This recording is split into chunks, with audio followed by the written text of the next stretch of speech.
clearly I couldn't leave y'all with one damn video, so here's the story time of when a nigga said I was his wife.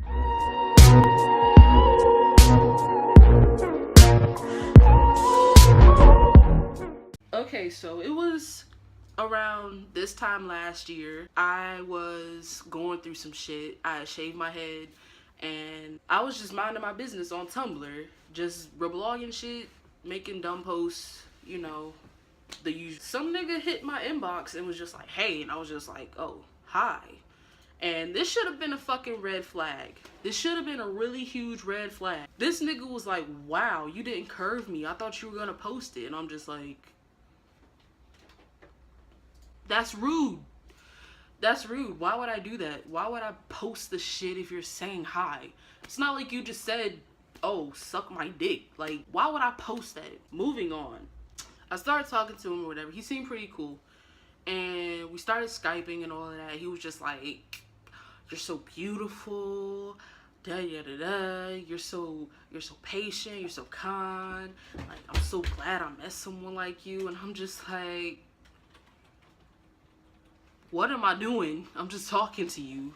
Like, I didn't think that much of anything at the time because I was just like, okay. All I did was say hi back and not be a dick. Moving on from that, he was like, really like, kept being really persistent. And he kept on saying stuff like, when are we gonna meet up? You're really beautiful. This, that, and the third. And then my best friend, Ahmad, me and him will always like fake argue back and forth on the dash or whatever. Homeboy peeped that and he was just like, who is this nigga? And I'm like, that's my best friend. And so he's just like, oh, okay. And then it got to the point where it was just like, he was like suspicious of him and started like being territorial towards me. And I'm just like, I met you 24 hours ago. This is in this whole story's in the span of 72 hours. Remember this. He's only met me for 12 hours at this. And so then he goes to work or whatever. He's texting me before he goes to work. And I was just, you know, responding to everything, talking normal. I was just like, oh, okay. He was telling me this story about his ex. This should have been red flag number 2, but I was like really stupid at the time and I was already fucked up, so I really was not thinking. He had told me about the time he found out his ex cheated on him, so he ordered her Chinese food, right?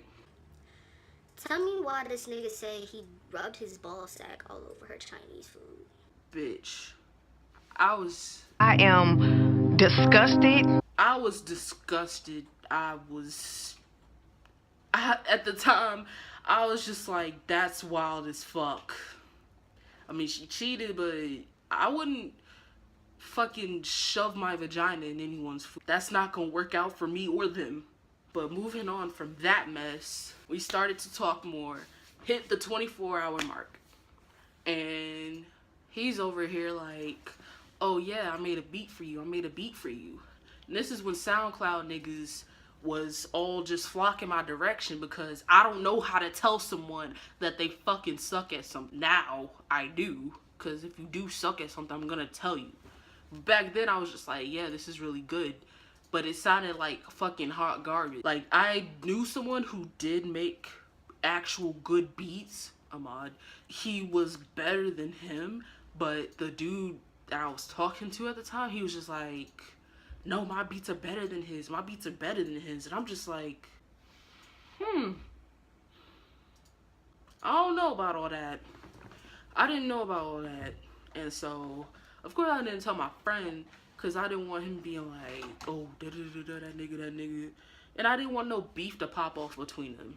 And so, here we are at the 36-hour mark.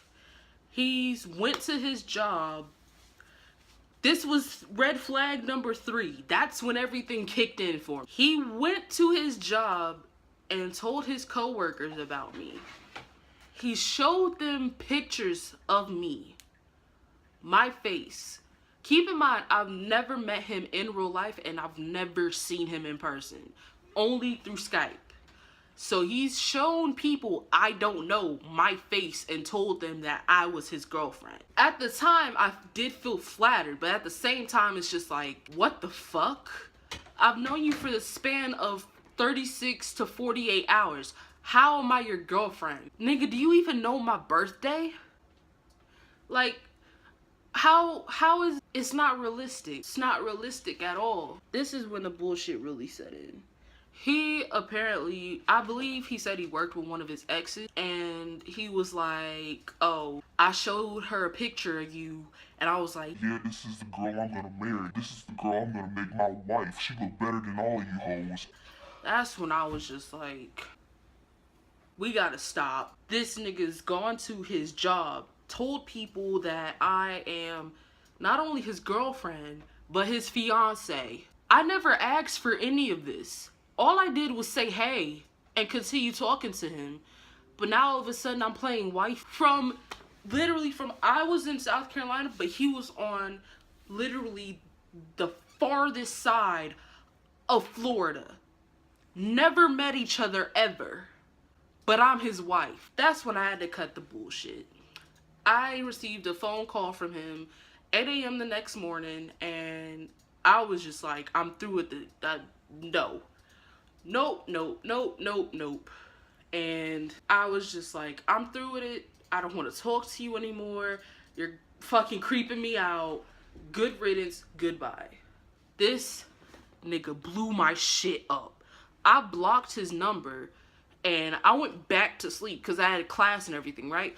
But this is when I had a Samsung. And so, you know, with the Samsung, if you block people's numbers, you can go through the blocked and you can go back and you can see all the messages of everyone who's been trying to text you while you have them blocked.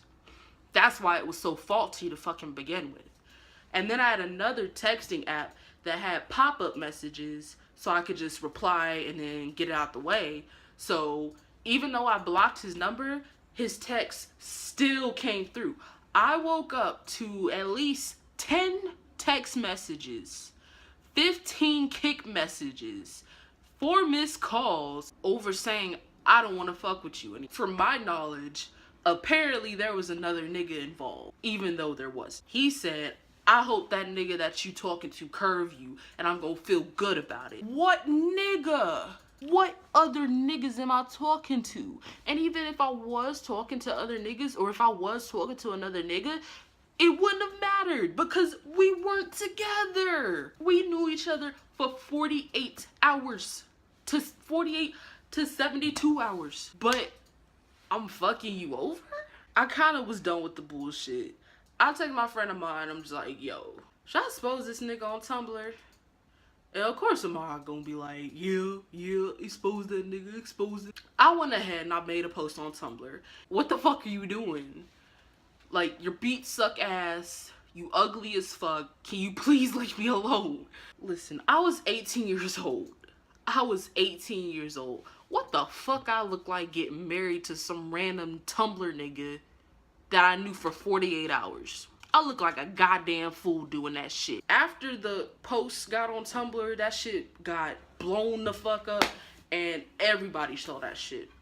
And everyone was just like, yikes. Even I was saying yikes internally, but I just wanted to let motherfuckers know, yo, if this nigga contact y'all, he's a fucking weirdo. But I do have receipts in case y'all know I'm about to put some text messages, the messages, all of my face as I'm doing this, you know, the little box emotion. And you can go ahead and pause it because I'm not going to keep them shits up for long.